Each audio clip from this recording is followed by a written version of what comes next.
네, 우리 기도하고 시작할까요? 살아계시고 참되신 아버지 하나님 은혜를 감사합니다. 지난 수주간 공부해온 복음, 오늘 그 복음이 어디로 결론이 되어지는지 함께 공부를 하게 됩니다. 성령 하나님, 바울의 입을 통해서 저희들에게 알려주시는 복음을 우리 모두가 끝까지 잘 이해할 수 있게 하시고 어느 조그마한 부분도 빠지지 않은 완전한 복음을 이해할 수 있도록 저희와 함께하여 주시옵소서. 그리고 이 복음이 우리들의 삶을 살아가는 방향이 되고 이유가 될 수 있도록 우리 모두와 함께하여 주시옵소서. 예수님 이름으로 기도드립니다. 아멘. 네, 우리가 한 10주 정도 우리가 로마서에서 이제 바울이 말하는 복음에 대해서 공부를 해왔죠.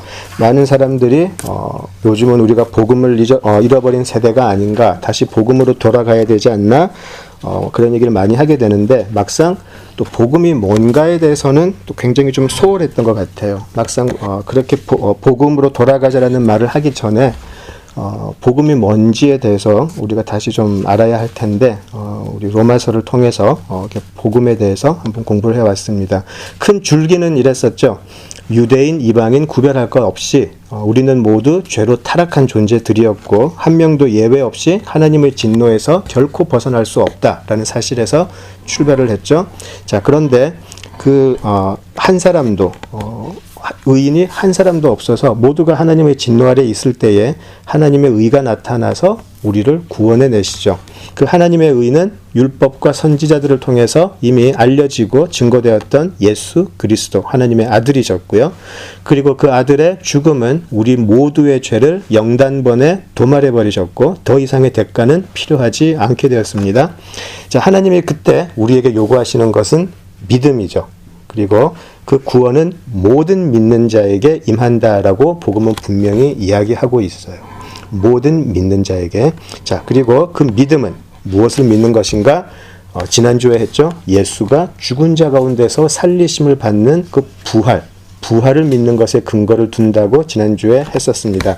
자, 사도 바울이 왜 굳이 믿음을 부활로 연결시키는가는 이제 오늘 우리가 나눌 그 이야기의 뭐라 그럴까요? 그 중요한 근거가 될 것 같아요. 과연 믿음이 왜 바울은 부활 신앙의 그 믿음을 가지고 왔는지 우리가 한번 살펴보겠습니다. 그리고 이것은 오늘 우리가 다룰 부분은 이제 복음의 결론이 될 부분이에요. 복음의 결론이 될 부분인데 믿음이 복음의 부활 신앙, 부활 믿음이 있어야 하고 그리고 오늘 우리가 다룰 부분이 결론이 되어지는데 굉장히 복음을 이야기할 때 간과된 부분이기도 해요. 그래서 과연 왜 복음이 부활로 가야 하며 또 오늘 우리가 나눌 내용으로 가야 하는지 우리가 한번 같이 살펴보도록 하겠습니다.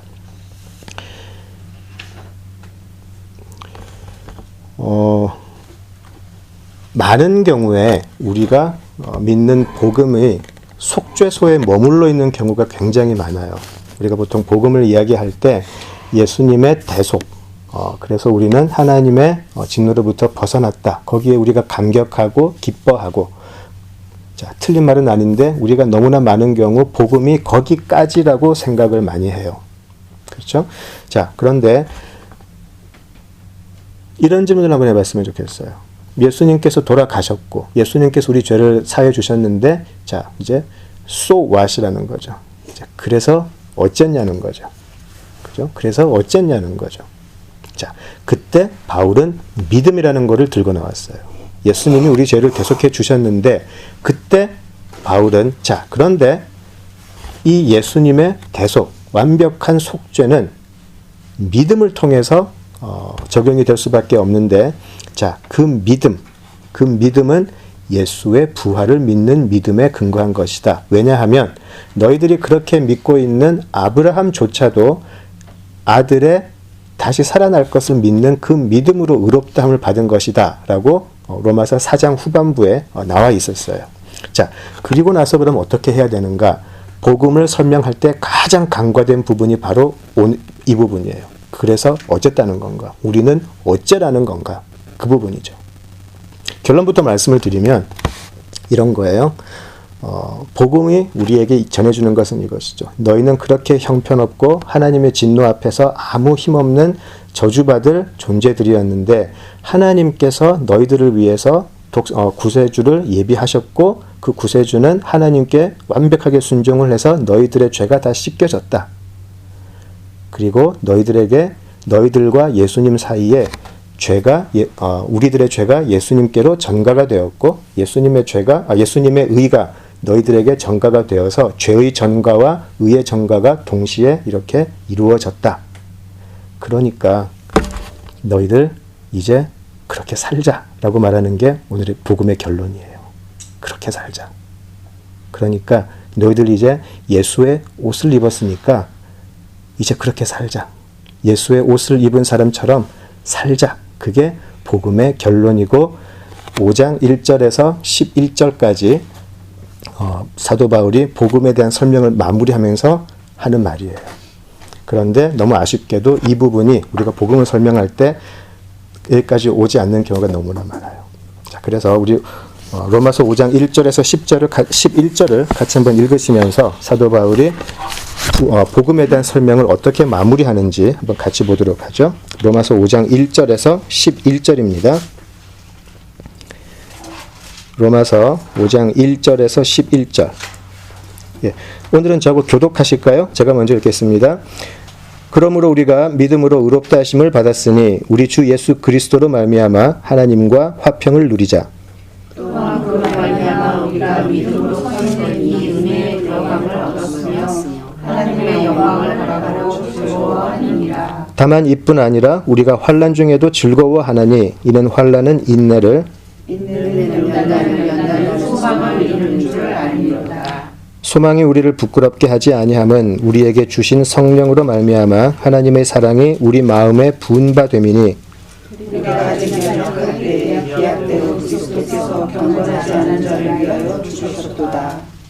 의인을 위하여 죽는 자가 쉽지 않고 선인을 위하여 용감히 죽는 자가 혹 있거니와 우리가 아직 죄에 되었을 때에 그리스도께서 우리를 위하여 죽으심으로 하나님께서 우리에 대한 자기의 사랑을 확증하셨느니라. 그러면 이제 우리가 그의 피로 말미암아 의롭다 하심을 받았으니 더욱 그로 말미암아 진노하심에서 구원을 받을 것이니 곧 우리가 원수 되었을 때에 그의 아이들의 죽으심으로 말미암아 하나님과 화목하게 되었은즉 화목하게 된 자로서는 더욱 그의 살아나심으로 말미암아 구원을 받을 것입니다. 그뿐 아니라 이제 우리로 화목하게 하신 우리 주 예수 그리스도로 말미암아 하나님 안에서 또한 즐거워하느니라. 아멘. 예. 그래서 대충 그 큰 그림을 보면 복음을 알게 된 자들은 1절에서 보시듯이 하나님과 화평을 누리게 되죠. 진노의 대상에서 화평의 대상으로 바뀌게 되고요. 그리고 2절을 보시면 은혜의 자리로 들어가게 된 것이죠. 히브리서에서는 그럴 담대함을 얻었다라는 표현을 썼고요. 또 에베소서 1장 3절에서 6절을 보시면 자녀가 되게 하였다. 그런 말로 은혜에 들어가심을 이야기를 하게 되죠. 또한 은혜의 자리로 들어간 사람들은 하나님의 영광을 바라고 즐거워하게 되고요. 그리고 3절에서 4절을 보시면 환난과 고난을 겪지만 오히려 기뻐하고 즐거워한다. 그리고 11절에서 보시듯이 우리는 마침내 10절 11절이죠. 마침내 구원을 받게 된다. 이것이 복음의 결론이에요.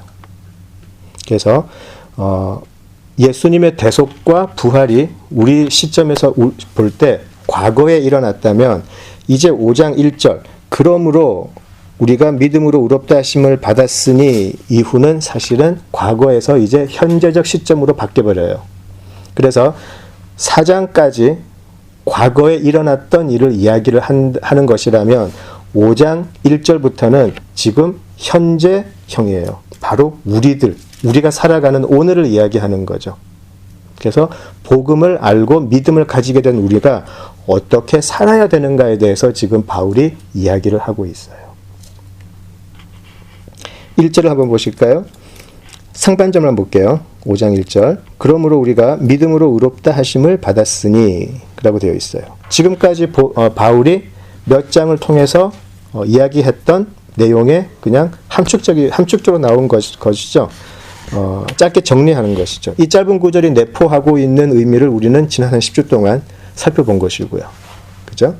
자, 그랬더니 그 결과는 하나님과 화평이 있게 되었다라는 것이죠. Peace with God. 그죠? 자, 하나님과 화평한 자리에 있게 되었다라는 것이 다른 말로 하면 구원을 받았다는 말이죠. 우리는 구원의 자리에 있게 되었다. 하나님과의 화평은 구원을 의미하는 것이죠. 예수님이 완벽한 제물이 되어서 하나님의 죄인을 향한 진노를 완전히 누그러뜨리셨기 때문에 우리는 하나님과 이제 화해가 된 관계에 놓이게 되었어요. 그래서 화평 또는 평화, 영어로는 peace라고 나와 있죠. 평화. 그런 관계로 이제 변해버렸어요. 기억하시겠지만 예수님께서 떠나시기 전에 그 사도들에게 요한복음 14장 27절에서 그런 말씀을 하시잖아요. 평안을 너희에게 끼친다. 그때도 peace라는 말을 쓰세요. 그죠? 평안을 너희에게 끼친다. 다 같은 의미라고 생각이 돼요. 평안을 너희에게 끼치는데 그때 예수님께서 하신 아주 재밌는 말씀이 있어요. 평안을 너희에게 끼치는데 어떤 평안이냐? 세상에 줄 수 없는 나의 평안을 주겠다라고 하시잖아요. 그죠? 자, 거기서 우리가 조금 생각을 이제 해봐야 되는 거죠. 과연 예수님의 평안, 세상은 알 수 없는 예수님만이 주실 수 있는 평안이 어떤 평안이었을까? 하나님과의 화평의 자리에 놓이게 된 사람들이 누리게 되는 그 평화, 그 평안이 어떤 것인가? 한번 생각을 좀 해볼 필요가 있죠. 자, 예수님의 평안은 성자와 성부가 누리는 완벽한 평안이에요. 그죠? 예수님이 말씀하시는 평안은 아버지 하나님과 아들 하나님이 누리는 완벽한 평안함이에요. 근데 그 성부와 성자가 누리는 완벽한 평안함을 너에게도 주겠다라고 하신 거거든요. 우리가 이 평안을 잘못 이해를 해가지고 어려운 일이 있을 때 그냥 마음에 위안을 주는 것 같이 해석을 하는 경우가 굉장히 많이 있어요. 근데 지금 요한복음에서 또 우리 그 복음 안에서 하는 것은 이것이죠. 성부와 성자가 누리는 완벽한 그 둘 사이에서만 이루어질 수 있는 그 평안이 성령을 통해서 우리에게 그대로 전달된다는 것이죠. 그래서 예수님이 약속하신 평안은 정말 대단한 평안이에요. 어떻게 하나님의 독생자가 누리는 그 평안을 우리에게 주실 수 있나? 하나님에 대한 묵상을 하고 아들에 대한 묵상을 하다 보면 그 감격이 커지는 거죠. 다만 단지 우리가 힘들 때 받는 그런 위안은 아니라는 것이죠. 자,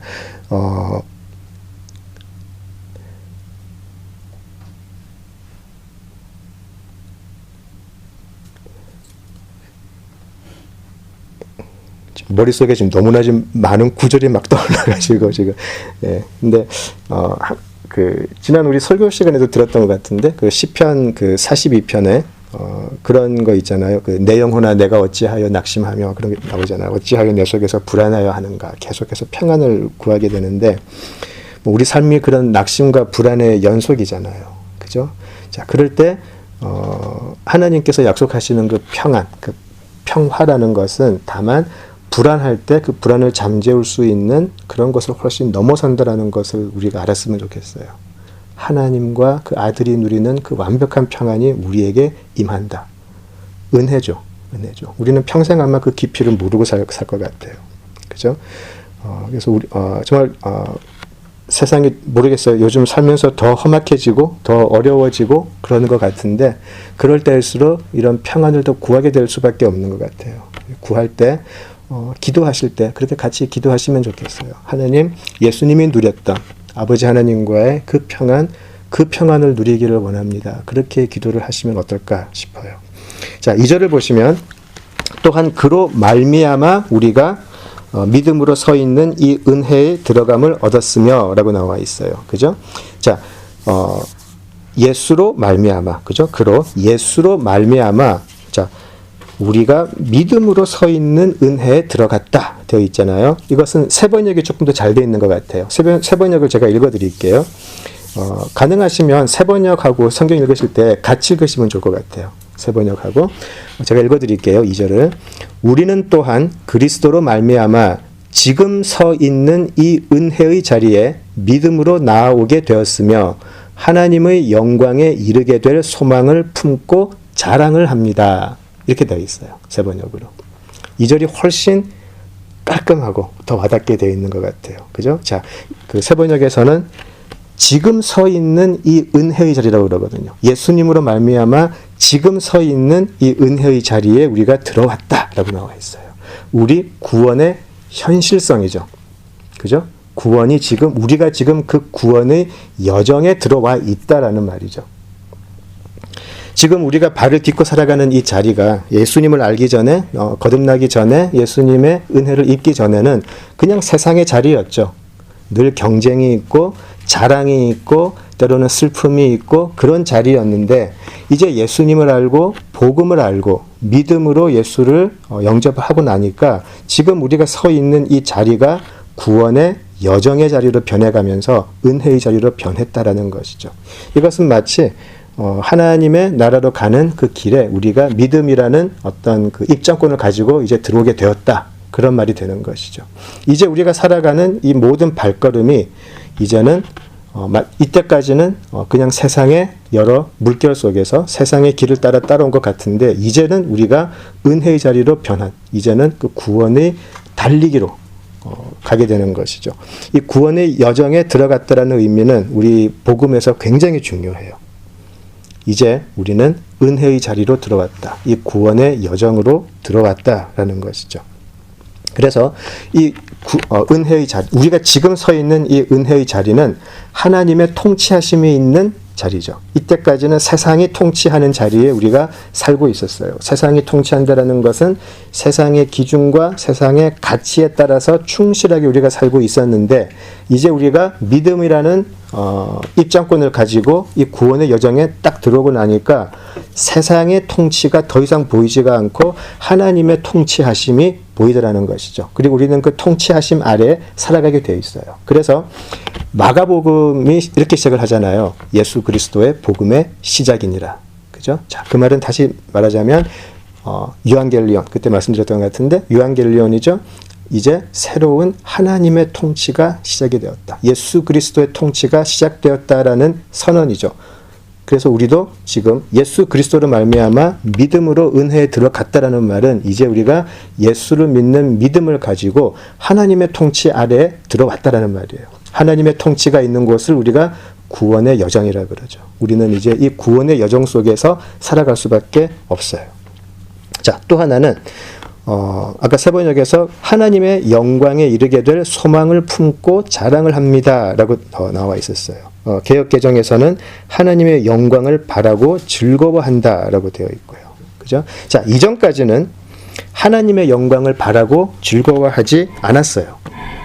하나님의 통치 밖에 있었을 때는 우리는 무엇을 즐거워하고 자랑을 했죠? 예, 세상 것을 자랑을 했는데 사실 우리 자신을 자랑을 했죠. 사실 우리 자신을 자랑을 했죠. 내가 얼마나 가졌나? 내가 얼마나 많이 앞서가나? 내가 얼마나 높은 곳에 있나? 내 자랑을 하죠. 하나님의 영광에는 관심이 없는 사람이었어요. 그죠? 자, 그런데 우리가 이제 믿음으로 구원의 여정에 딱 들어오고 나니까 내 자랑이 할 게 없는 것이죠. 이제는 하나님을 자랑하게 돼요. 하나님을 기뻐하게 되고 이제는 내가 가진 것으로 감동하는 것이 아니고 하나님으로 감동하는 사람으로 변해가더라는 것이죠. 그죠? 자, 다시 한번 리마인드를 해드리면 지금 이것은 진짜 복음을 받은 사람들의 모습이어야 해요. 5장에서 나오는 지금 이 모습은 복음의 사람들의 삶의 모습이어야 해요. 그래서 과연 우리가 내가 정말 복음을 제대로 알고 복음 속에 살아가고 있나? 내가 지금 오늘 살아가는 이 하루가 구원의 여정이 맞았나? 지금 이 5장 1절에서 11절까지를 보고 점검하시면 돼요. 그렇죠? 나는 무엇으로 기뻐했는가? 나는 무엇을 자랑하고 나는 어떤 영광을 나는 구하고 살았나? 그것이죠. 그것이 나는 옛날에 내가 가진 것, 또 내가 가질 수 있는 것을 위해서 열심히 일했는데 그리고 내가 이룬 것에 대해서 자랑하고 그랬는데 이제는 내 자랑은 간데가 없고 하나님의 영광만 자랑하고 싶다. 그죠? 그랬다면 여러분들은 복음의 여정의 길을 잘 가고 계신 거예요. 찬송가도 그런 게 있죠. 세상과 나는 간대없고 구속한 주만 보인도다. 그죠? 그런 찬양이 나올 수밖에 없는 것이죠. 그래서 우리가 말을 너무 쉽게 뭐 하나님께 영광을 돌린다 뭐 그런 말을 많이 하는데 사실 그런 거죠. 하나님을 기뻐할 수밖에 없는 것이고요. 뭐 세상의 것 많이 받아가지고 하나님께 영광 돌립니다. 예, 그런 거 좀 저는 반복음적인 거라고 사실 생각을 합니다. 이 복음의 능력이 우리 모두의 삶 속에서 역사를 하면 좋겠습니다. 예.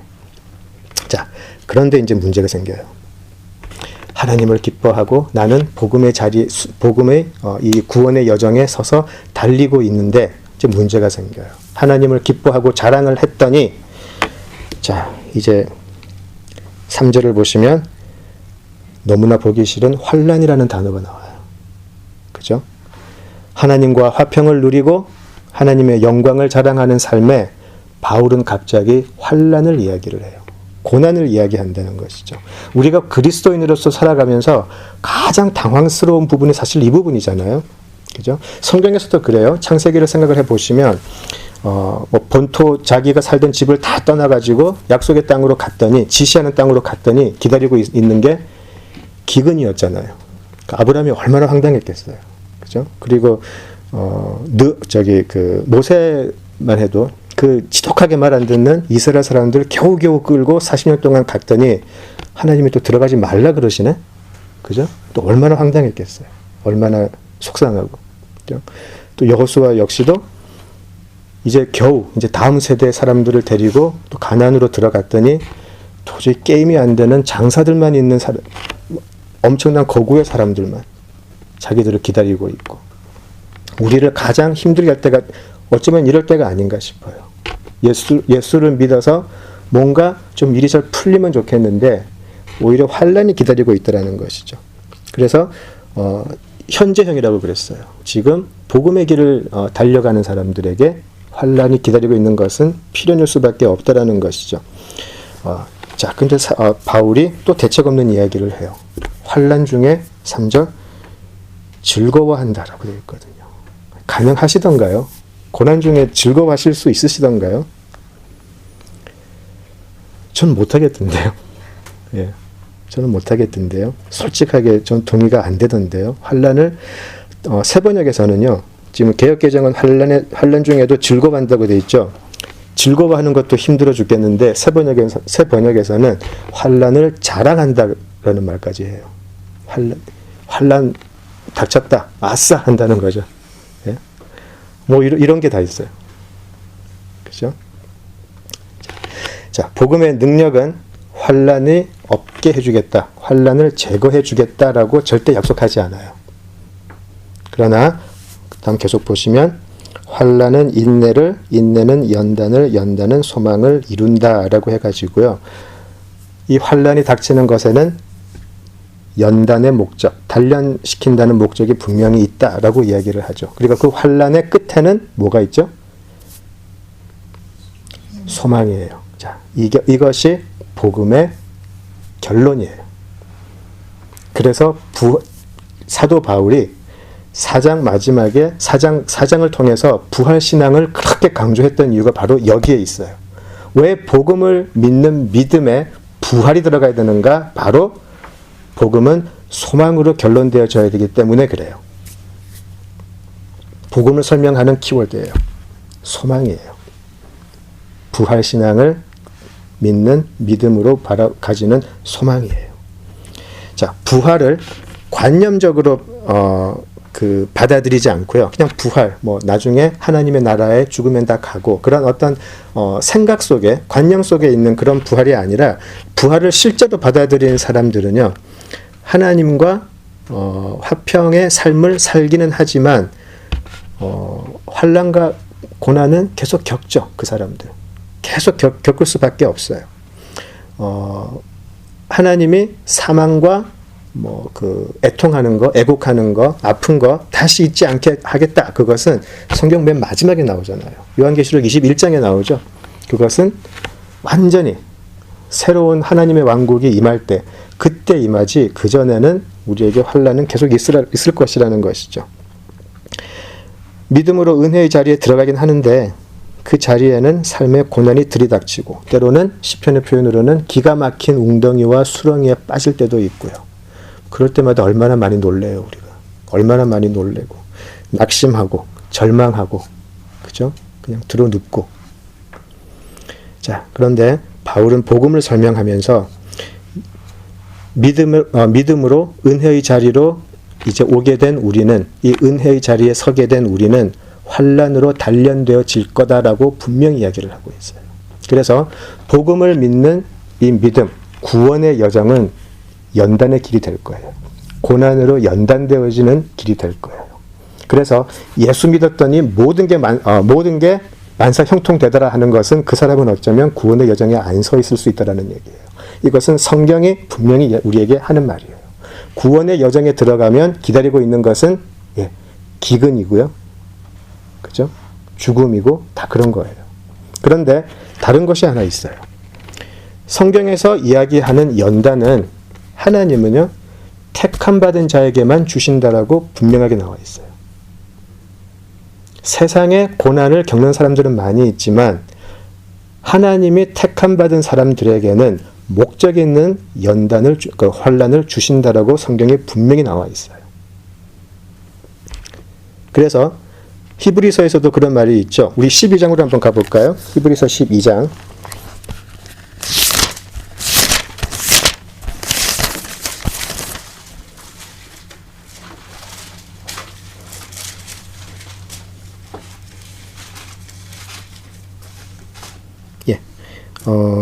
우리 12장 사실 다 읽으면 좋은데 우리 8절 읽어볼까요? 8절, 9절, 8절에서 11절까지 한번 읽어보죠. 8절에서 11절. 징계는 다 받는 것이거늘 너희에게 없으면 사생자요 친아들이 아니니라. 또 우리 육신의 아버지가 우리를 징계하여도 공경하였거든 하물며 모든 영의 아버지께 더욱 복종하며 살려 하지 않겠느냐.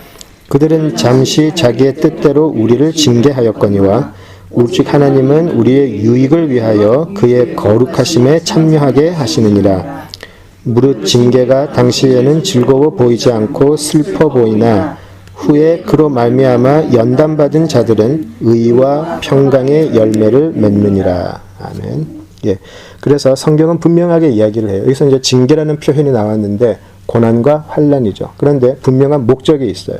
하나님의 거룩하심에 우리도 참여시켜야 되기 때문에 반드시 우리를 연단시킨다라고 나와 있어요.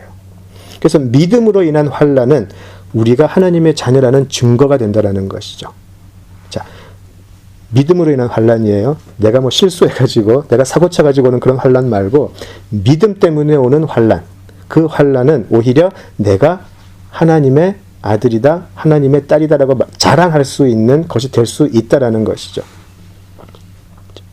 자, 그리고 하나님은 이 연단을 통해서 우리를 하나님의 거룩하심에 참여하게 하고 그 거룩하심에 참여하는 것이 어떤 것이죠? 우리의 삶을 통해서 의와 평강의 열매가 맺혀진다라는 것이죠. 자, 그래서 세상에는 많은 환난이 있지만 믿음으로 인한 환난을 즐거워하는 이유가 바로 여기에 있다고 생각이 돼요. 그렇죠? 자, 그리고 여기서는 하나님이 거룩하심에 참여하게 하심, 우리가 의의 열매를 맺게 하심이라는 그런 목적이 나와 있는데요. 로마서에서는 그것을 또 다르게 이야기를 해요. 다시 본문으로 돌아와서 5장 10절을 보시죠.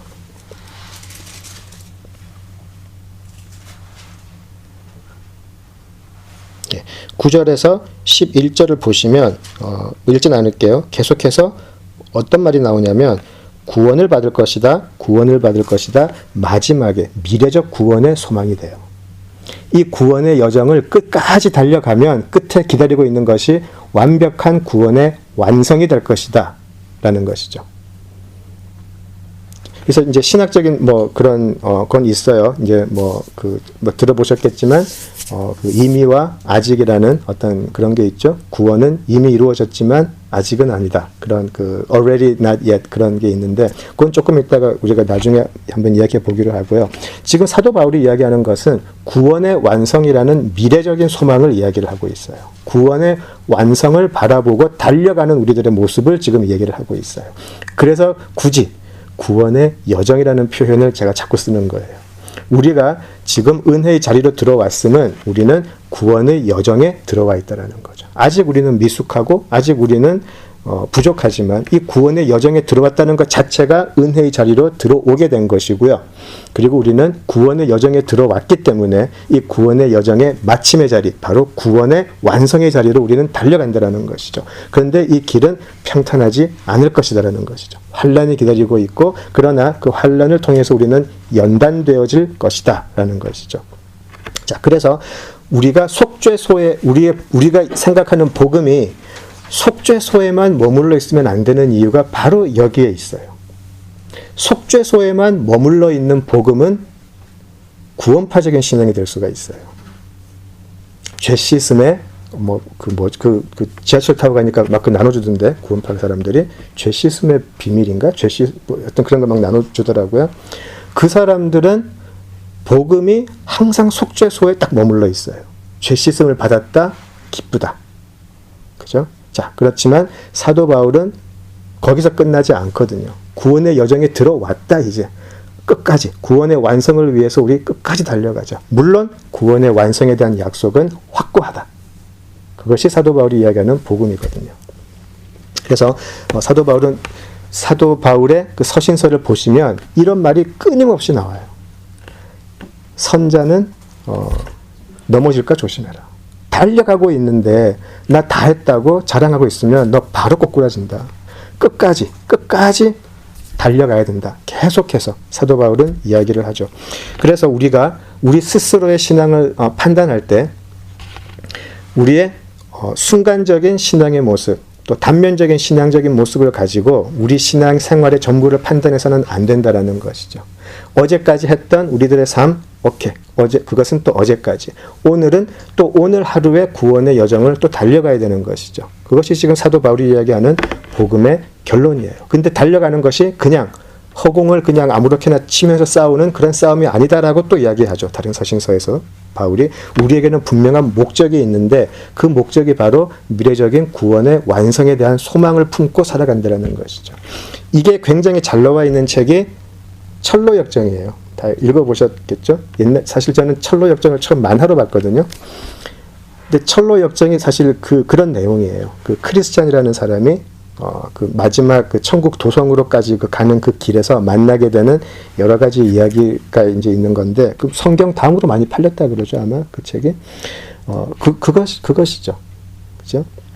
자, 그래서 복음적인 신앙의 삶은 오늘 내가 서 있다고 자만하지도 않고 구원이 완성되었다고 교만하지도 않고 여전히 내일의 구원의 소망을 품고 오늘을 열심히 달려가는 그리고 겸손히 달려가는 모습이라는 것이죠. 그리고 그것을 구원의 여정이라고 그럴 수도 있고 또 순례의 길이라고도 할 수가 있고요. 그죠? 순례의 길이라고도 할 수가 있고 아까 그렇게 찬양을 했던 저 멀리 배는 나의 시온상을 보고 걸어가는 삶이 되는 것이죠. 자, 그래서 지금 사도 바울은 이 소망, 도대체 어떤 소망을 품고 살아가야 하는가? 우리가 구원의 여정에 들어와서 어떤 소망, 어떤 표대를 보고 가야 하는가? 그것을 4장에서 이야기를 했어요. 그것이 바로 부활신앙이었었어요. 그죠? 부활신앙만큼 막연한 게 없거든요, 사실. 그죠? 참 막연한 게 없는데, 이 부활에, 확실하게, 우리가, 믿는다면, 우리가 환란을 이길 수 있는, 힘이 될 수 있다는 것이죠. 우리가 부활을 믿지 않으면서 천국의 소망을 가진다라는 것은 사실 복음적이지 않다는 것이죠. 복음에는 반드시 부활을 믿는 믿음이 있어야 참된 소망이 생긴다라는 것이죠. 부활을 향한 소망이 하나님의 구원 사역을 완성하는 것이기 때문에 그래요. 그래서 우리 돌아가 보죠. 4장 16절에서 25절. 예. 조금 이렇게 표정이 이렇게 무슨 소리 하나 지금 그런 표정이라서 한번 우리 확인을 하죠. 예. 우리 4장 16절로 한번 가볼까요? 로마서 4장 16절. 예. 16절에서 24절을 보시면 4장 16절에서 24절을 보시면 아브라함이 믿었던 믿음은 확실하게 부활의 신앙이었는데 아브라함이 의롭다 여김을 받은 것은 부활을 믿었기 때문에 죽은 자를 다시 살리시는 하나님을 믿었기 때문에 의롭다함을 받은 것인데 16절에 보시면 그렇게 나와 있죠. 상속자가 되는 그것이 은혜에 속하기 위하여 믿음으로 되나니 이는 그 약속을 그 모든 후손에게 굳게 하려 하심이라 라고 해가지고요. 자, 오늘 우리가 했던 내용이랑 똑같죠. 은혜 속에서. 그죠? 믿음으로 은혜 속에 들어가는데 그것이 아브라함뿐만이 아니고 믿음을 가진 모든 후손에게 동일하게 적용이 되는 건데요. 자, 17절을 보시면 기록된 바 내가 너를 많은 민족의 조상으로 세웠다 하신과 같으니 자, 그가 믿은 바 하나님은 죽은 자를 살리시며 없는 것을 있는 것으로 부르시는 이신이라고 얘기 나와 있어요. 아브라함이 우리가 볼 때는 창세기 15장 때 믿음이 완벽한 믿음은 분명히 아니었는데도 불구하고 하나님이 의로 여겨주셨잖아요. 자, 그때 왜 하나님은 아브라함의 믿음을, 그때 믿음을 의롭다 여겨주셨을까? 아브라함이 믿었던 그 내용이 하나님은 죽은 자를 살리실 수 있다라는 것을 믿었기 때문에 그렇죠. 그래서 사실 아브라함의 마지막 에피소드는 이삭을 죽이려고까지 가는 데까지 있는 것이죠. 아브라함은 분명히 이삭을 살리실 것이라는 믿음이 있었기 때문에. 그죠? 자, 그리고 18절을 보시면 아브라함이 바랄 수 없는 중에 믿었다. 그러고. 그죠? 또 19절에서도 죽은 것 같았지만 믿음이 약하여지지 아니하였다. 그래요. 자, 24절을 보시면 의로 여기심을 받을 우리도 위함이니라고 해서 바로 그 믿음이 그 믿음을 소유한 모두에게 적용이 될 텐데 의로 여기심을 받을 우리도 위함인데 곧 예수 우리 주를 죽은 자 가운데서 살리신 이를 믿는 자다라고 나와 있어요. 그죠? 그래서 아브라함으로부터 시작해서 지금 우리에게도 바로 이 믿음이 그대로 적용된다라는 것이죠. 그리고 25절은 예수의 속죄 그리고 부활을 깔끔하게 정리를 해요. 예수는 우리가 범죄한 것 때문에 내 줌이 되고 속죄죠. 또한 우리를 의롭다 하시기 위하여 살아나셨느니라. 부활이에요. 그래서 하나님과 의롭다 하게 되는 이 믿음에 속죄만 가지고는 완벽한 복음이 될 수 없다라는 거죠. 속죄와 부활이 같이 있어야 돼요. 자, 그래서 우리가 이야기하는 부활 신앙이 사실 많은 경우에 그 영어로 좀 wishful thinking이라 그럴까요?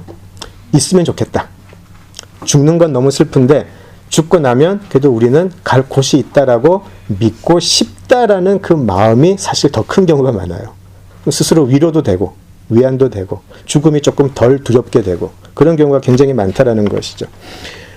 부활이라는 것이 우리가 쉽게 이해하거나 현실적으로 받아들이기가 참 어려워서 그래요. 자, 그러나 예수님은 부활과 함께 우리 모두의 그 예수님뿐만이 아니고 이 성경을 통해서 이 부활은 명백하게 계속 나오게 되죠. 요한복음 5장 29절에도 예수님이 그렇게 얘기하세요. 선한 일을 행한 자는 생명의 부활로 악한 일을 행한 자는 심판의 부활로 나올 것이다 라고 분명히 말씀하셨어요. 그러니까 예수를 믿은 사람만 부활하는 게 아니고 예수를 믿던 안 믿던 사람이건 일단 부활은 다 한다. 그런데 예수를 믿었던 사람들은 여기서 보면 생명의 부활로 나오게 될 것이고 믿지 않았던 사람은 심판의 부활로 나올 것이다 라고 이야기를 해요. 한번 히브리서 9장 27절에 잘 알고 있죠. 한 번 죽는 것은 사람에게 정해진 것이고 그 후에는 심판이 있을 것이다 라고 이야기를 해요. 그래서 부활은 반드시 있다라는 것이 성경에 계속되는 가르침이고요. 이 부활이 없이는 사실 복음이 완벽해질 수가 없어요. 자, 그렇다면 우리가 말로는 다 부활을 믿는다고 그러죠. 다 말로는 부활을 믿는다고 하는데 그럼 과연 내가 정말 그 부활을 알고 있고 믿고 있는지 어떻게 알 수 있을까요? 그 부활을 나는 정말 부활을 믿는 사람일까? 어떻게 알 수 있을까요? 예수님이 사역을 하셨을 때 그 사두개인들이라고 있었죠. 바리새인들이 있었고 사두개인들이 있었는데 이 사두개인들은 대제사장을 비롯해서 당시 엘리트 집단들이었죠. 이 사람들은 부활을 믿지 않았어요. 이 사람들은 부활을 믿지 않았고 바리새인들은 믿었죠. 바리새인들은 믿었고요. 근데 이제 바울이 이런 말을 해요. 한번 찾아보세요. 사도행전 23장 6절 한번 찾아보시죠. 사도 바울은 부활이 전부였던 사람이에요. 한번 보세요. 사도행전 23장 6절 한번 보시죠. 사도 바울이 이제 체포가 되어서 신문을 받고 있는데요. 사도행전 23장 6절. 사도행전 23장 6절을 보시죠. 같이 읽겠습니다. 바울이 그중 일부는 사두개인이요 다른 일부는 바리새인인 줄 알고 공회에서 외쳐 이르되 여러분 형제들아 나는 바리새인이요 또 바리새인의 아들이라 죽은 자의 소망 곧 부활로 말미암아 내가 신문을 받노라. 예, 바울은 자신이 핍박받는 이유를 막연하게 예수 믿어서 핍박받는 게 아니고 내가 부활을 믿어서 핍박받는다 그렇게 이야기를 하고 있어요. 굉장히 스캔들이죠 사실 이들에게는. 나는 부활 때문에 지금 신문을 받고 있다. 바울은 그렇게 이야기를 하고 있어요. 자, 이렇게 부활이 전부였던 바울이에요. 우리가 잘 알고 있는 빌립보서 3장으로 한번 가보시죠. 빌립보서 3장 10절에서 14절 한번 같이 보시죠.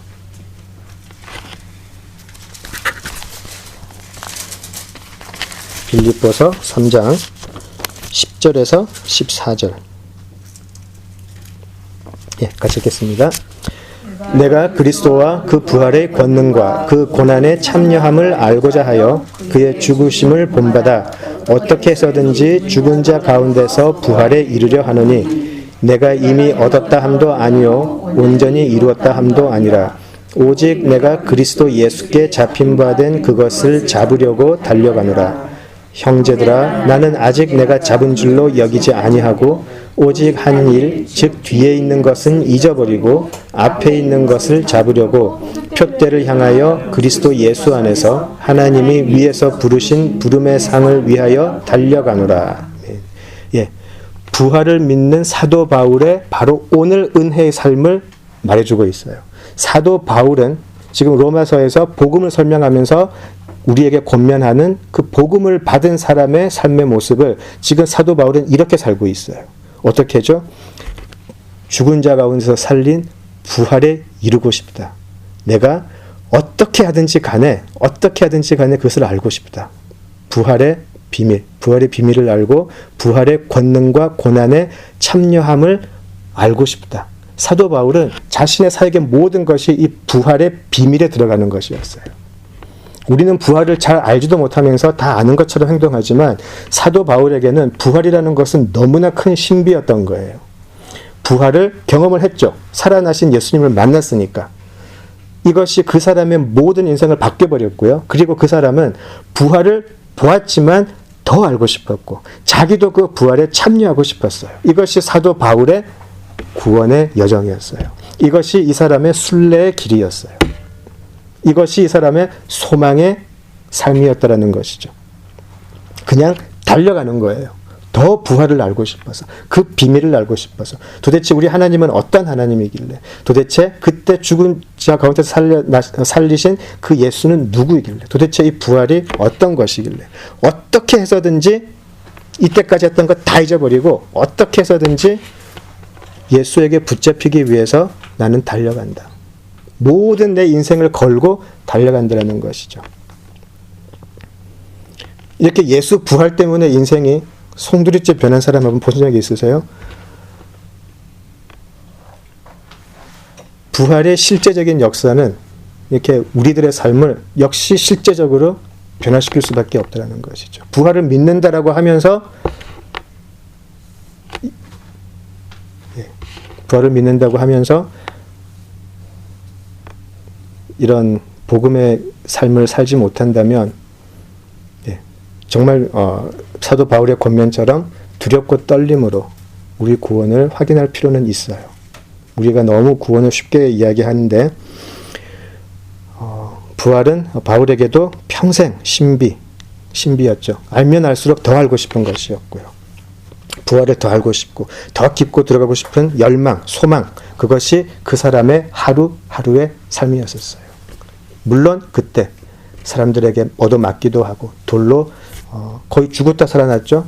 사람들에게 침배침도 당하고 그랬지만 그 사람에게는 나는 부활을 더 알고 싶다라는 열망이 더 컸기 때문에 이길 수 있었던 것이죠. 그런 말을 하잖아요. 사실 나는 지금 죽어서 예수님한테 가는 게 사실은 더 좋다라고 얘기하잖아요. 그죠? 바울이 경험하고 어떻게 해서든지 알고 싶었던 부활을 나도 알게 해주세요라고 기도할 수 있을까? 정리하면서 저한테 좀 그런 걸 한번 물어봤어요. 못하겠더라고요. 사도 바울은 자신의 삶에 어떠한 대가를 치르고서라도 그 부활을 알고 싶은 열망이 있었어요. 근데 그 부활을 저에게도 가르쳐 주세요라고 말하려고 하니까 겁이 났어요. 예, 참 겁이 났어요.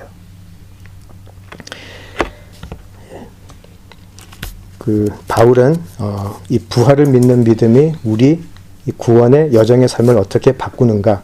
그죠? 아까 처음에 제가 들었던 질문이 그거 있잖아요. 내가 과연 은혜의 자리에 서 있는 것이 맞나? 내가 지금 살고 있는 것은 사실은 세상의 길인가? 아니면 순례의 길인가?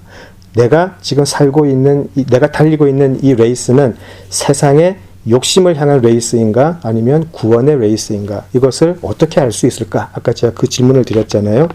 자, 우리 히브리서에서 한번 답을 찾아보죠. 우리 히브리서 11장으로 가보시겠습니다. 자, 히브리서 조금 길게 읽을 텐데요. 히브리서 11장 8절에서 19절 같이 읽어보시죠. 히브리서 11장 8절에서 19절입니다.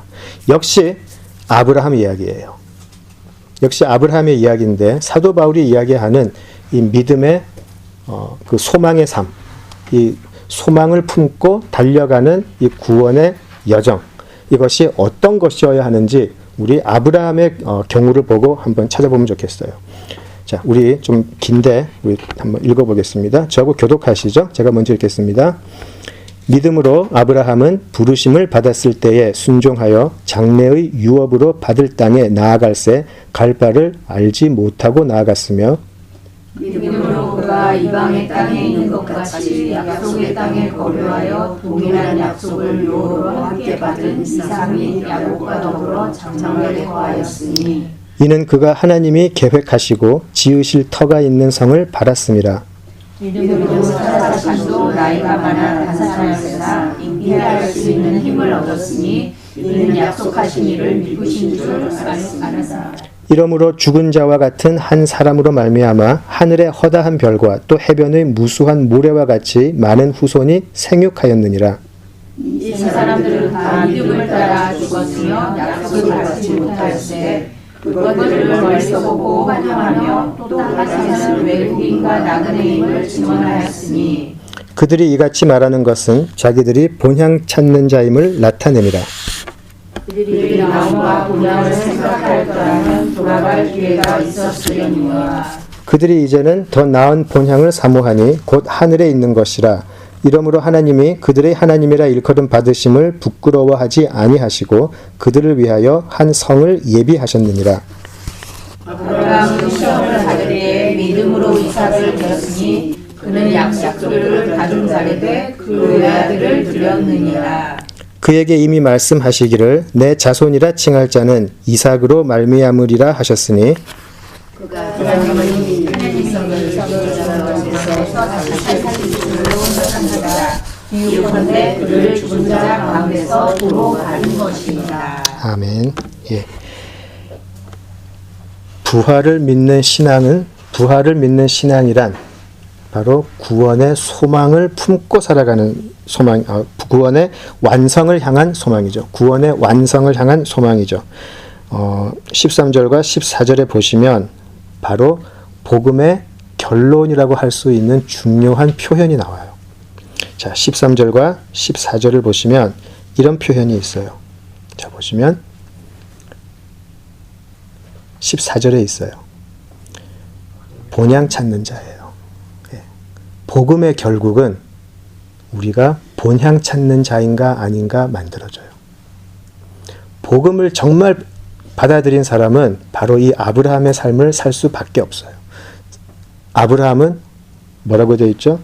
앞으로 뭐가 있는지 모르고 그냥 나아갔어요. 다만 하나님의 음성만 듣고 나아갔어요. 신뢰하는 믿음을 가지고 나아갔어요. 자, 그리고 그 사람은 믿음을 따라 죽었어요. 근데 16절에 보시면 그들이 이제는 더 나은 본향을 사모하니 곧 하늘에 있는 것이라. 예, 그 본향 찾는 자예요. 그래서 복음은 속죄소에서 이제 나와서 부활의 소망을 가지고 이 구원의 완성을 향한 소망을 가지고 본향 찾는 사람으로 우리를 만드는 능력이 돼요. 우리는 과연 본향 찾는 사람인가? 복음은 우리의 본향이 어디 있는지를 분명히 가르쳐 주니까요. 그냥 너희들 죽었으면 다 하나님 심판으로 죽을 운명이었는데 예수님 덕분에 살았다. 이게 복음이 아니고, 그렇기 때문에 너희들은 이제 본향 찾아가는 사람들이 되어야 된다. 왜죠? 하나님의 자녀가 되었으니까. 하나님의 자녀가 되었으면 우리 아버지를 찾아가야죠. 우리 아버지가 계시는 그곳에 찾아갈 수밖에 없는 사람이라는 것이죠. 그래서 히브리서에서 말하는 이 본향 찾는 자가 복음의 마지막 소망을 가진 자들의 정체성이 될 수밖에 없어요.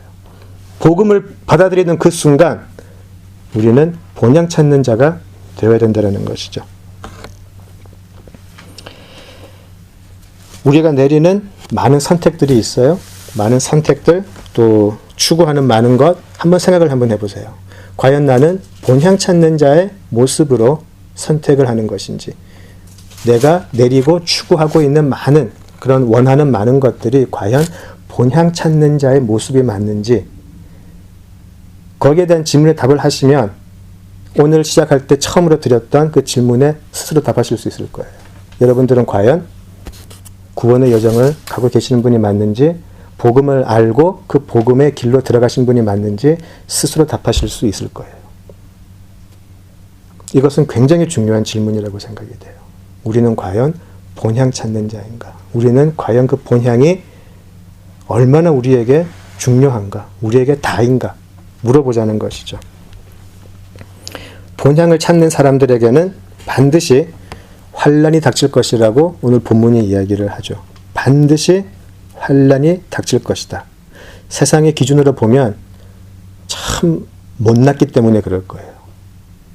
분명히 세상에서 영리하게 살아갈 수 있고, 세상에서 정말 이리저리 피할 길을 찾아가면서 참 살아갈 수 있는 방법이 분명히 있을 텐데, 본향 찾는 사람들은 그렇게 안 하더라는 것이죠. 본향 찾는 사람들은 참 어리석게 살 수밖에 없다는 것이죠. 그래서 환난이 닥칠 수밖에 없다고 그래요. 때때로 그런 거 느껴보신 적 없으세요? 예수 믿어도 이렇게까지 믿어야 되나? 그죠? 예수 이렇게까지 믿어야 되나? 그런 생각 하실 때 없으세요? 본향이 어디 있는지는 알지만 때로는 본향을 찾아가면서 일단 본향이 아닌 타향의 세상, 타향에 먼저 좀 가서 좀 즐길 거 즐기다가 마지막 순간에 본향으로 가야지, 그런 생각하는 사람들도 많이 봤어요. 이 본향으로 가는 길은 너무나 어렵기 때문에 때로는 후회가 있을 수도 있고, 더 힘든 건 의심이 생길 수도 있고, 그죠? 의심이 생길 수도 있고. 자, 그렇지만 오늘 그 로마서 본문에서 약속하는 것은 그것이죠. 그러나 그 환난들이, 네가 진짜 그 환난이 본향 찾는 자의 모습, 본향 찾는 자이기 때문에 가질 수밖에 없는 환난이라면 하나님이 약속하시는 것은 이것이에요. 그 환난을 통해서 내가 반드시 너를 연단해서 소망에 이르게 하겠다라고 약속하세요. 반드시 구원의 완성에 이르게 하겠다라는 그 하나님의 약속은 변함이 없어요. 우리에게 그 약속을 분명히 주셨어요. 문제는 우리가 자꾸 본향으로 간다고 하면서 다른 곳으로 빠진다라는 것이죠. 베드로전서 한 번 더 보죠. 베드로전서 1장으로 가보죠. 오늘 우리가 보았던 5장 1절에서 11절의 말씀과 거의 흡사한 내용이 베드로도 이야기를 해요. 베드로전서 1장을 가보시죠. 베드로전서 1장 3절에서 9절입니다. 베드로전서 1장 3절 9절입니다. 예, 또 교독하시죠. 우리 주 예수 그리스도의 아버지 하나님을 찬송하리로다. 그의 많으신 긍휼대로 예수 그리스도를 죽은 자 가운데서 부활하게 하심으로 말미암아 우리를 거듭나게 하사 산 소망이 있게 하시며 썩지 않고 더럽지 않고 취하지 아니한 율법을 있게 하시나니 곧 너희를 위하여 하늘에 간직하신 것이라. 너희는 말세에 나타내기로 예비하신 구원을 얻기 위하여 믿음으로 말미암아 하나님의 능력으로 보호하심을 받았느니라.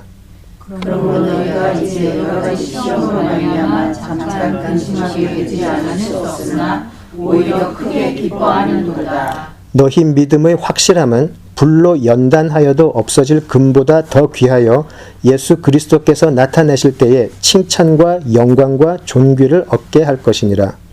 예수를 너희가 보지 못하였으나 사랑하는도다. 이제도 보지 못하나 믿고 말할 수 없는 영광스러운 즐거움으로 기뻐하니 믿음의 결국 곧 영혼의 구원을 받음이라.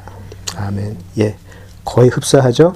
예, 여기서 사도 베드로는 이 모든 환난 그리고 이 모든 어려움 속에서 우리에게 예수 그리스도의 부활은 산 소망을 가지게 한다라고 이야기를 하고 있어요. 예수 그리스도의 부활이 우리에게 참 소망, 산 소망, 리빙 호프를 가질 수 있게 한다라고 이야기를 하죠. 그리고 그 구원의 완성을 위해서 구원의 여정을 열심히 달릴 때에는 하나님께서 분명히 보호하신다라고 나와 있어요. 분명히 하나님의 인도하심과 보호하심이 있을 거라고 이야기를 해요. 그래서 베드로도 바울하고 똑같이 이야기하죠. 환난 속에서 기뻐한다라고 나와 있어요. 환난이 있지만 나는 내가 서 있는 길이 이 순례의 길이 맞고 나는 본향 찾는 사람이 맞고 이 세상에서는 그저 나그네일 뿐이고 그래서 하나님의 보호하심이 나와 함께한다. 기뻐할 수 있다는 것이죠. 환난을 닥치면 닥칠수록 하나님이 내 아버지라는 사실이 너무나 또렷해지기 때문에 그리고 내가 가는 길이 맞다라는 증명을 해주는 것이기 때문에 사도 베드로는 오히려 기뻐한다라고 하는 것이죠.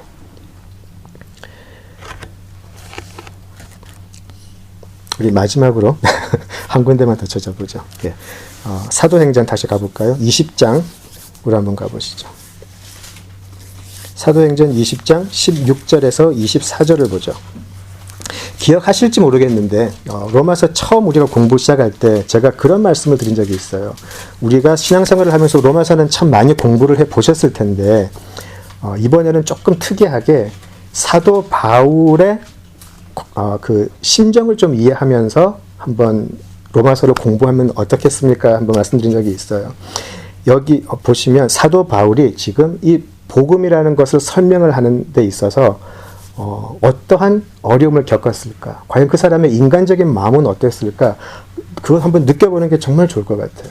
우리 한번 사도행전 20장을 보죠. 사도행전 20장 16절에서 24절까지 보죠. 이것은 사도 바울이 이제 예루살렘으로 돌아가면서 에베소 장로들을 청해서 이제 만나는 장면이에요. 이제 다시는 볼 수 없는 사람들이죠. 막 읽어보죠.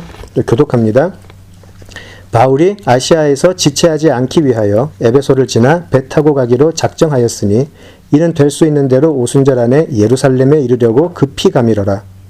바울이 밀레도에서 사람을 에베소로 보내어 교회 장로를 청하니 오매 그들에게 말하되 아시아에 들어온 첫날부터 지금까지 내가 항상 여러분 가운데서 어떻게 행하였는지를 여러분도 아는 바니 곧 모든 겸손과 눈물이며 의인의 관계로 말미암아 시험을 참고 주를 섬긴 것과 유익한 것은 무엇이든지 공중 앞에서나 각 집에서나 거리낌이 없이 여러분에게 전하여 가르치고 유대인과 헬라인들에게 하나님께 대한 회개와 우리 주 예수 그리스도께 대한 믿음을 증언하는 것이라. 보라 이제 나는 성령에 매여 예루살렘으로 가는데 거기서 무슨 일을 당할는지 알지 못하노라.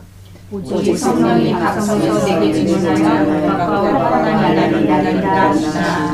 내가 같이 읽죠. 내가 달려갈 길과 주 예수께 받은 사명 곧 하나님의 은혜의 복음을 증언하는 일을 마치려 하면은 나의 생명조차 조금도 귀한 것으로 여기지 아니하노라. 예, 이것이 사도 바울이 에베소 장로들에게 하는 마지막 작별 인사였어요. 여러분들 내가 어떻게 사역했는지 다 알죠. 겸손과 눈물, 모든 시험을 참고 주를 섬긴 것, 모든 유익한 것은 어디든 장소 가리지 않고 가르쳤고 그리스도를 향한 믿음을 증언했습니다.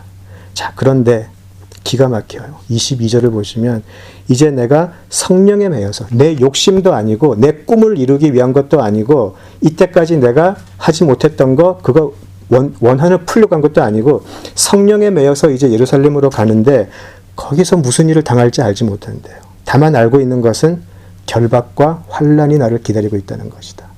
기가 막히잖아요. 기가 막히잖아요. 그렇지만 내가 달려갈 길 나는 생명조차 귀하게 여기지 않는다. 그렇게 이야기를 해요. 본향 찾아가는 사람의 모습이죠. 자, 그리고 37절 한번 보실까요? 한번 읽어봐 주시겠어요? 37절.